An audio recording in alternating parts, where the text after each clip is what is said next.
Hello guys, welcome to our new video. ഇന്ന് വന്നിട്ടുള്ളത് രണ്ട് പോർഷനായിട്ടാണ്. Okay, let's see.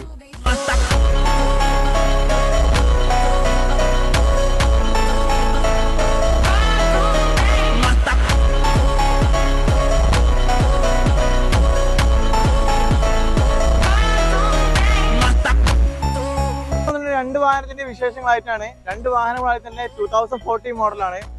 ഒരു വാഹനമാണെങ്കിൽ സിംഗിൾ ഓൺഷിപ്പ് കിടക്കുന്ന വാഹനമാണ്, രണ്ടാമത്തെ വാഹനമാണെങ്കിൽ സെക്കൻഡ് ഓൺഷിപ്പ് കിടക്കുന്ന വാഹനമാണ്. രണ്ട് വാഹനങ്ങളാണെങ്കിൽ തന്നെ കമ്പനി ഹിസ്റ്ററി കാര്യങ്ങൾ എല്ലാം അവൈലബിൾ ആണ്. ഈ വാഹനത്തിന്റെ വിശേഷം പറയുകയാണെങ്കിൽ 2014 തന്നെ വെറും 96 കിലോമീറ്റർ മാത്രമേ വാഹനം ഓടിയിട്ടുള്ളൂ. സിംഗിൾ ഓൺഷിപ്പ് കിടക്കുന്ന വാഹനമാണ്. രണ്ടാമത്തെ വാഹനത്തിന്റെ വിശേഷം പറയുകയാണെങ്കിൽ സെക്കൻഡ് ഓണർഷിപ്പിൽ 1,40,000 കിലോമീറ്റർ മാത്രമേ വാഹനം ഓടിയിട്ടുള്ളൂ. നിലവിൽ രണ്ട് വാഹനങ്ങളും ഡൽഹി രജിസ്ട്രേഷൻ ആയതുകൊണ്ട് തന്നെ നിങ്ങൾക്ക് ഏത് ആർട്ടിലും നമുക്ക് എന്ത് ചെയ്യാം, NOC കാര്യങ്ങൾ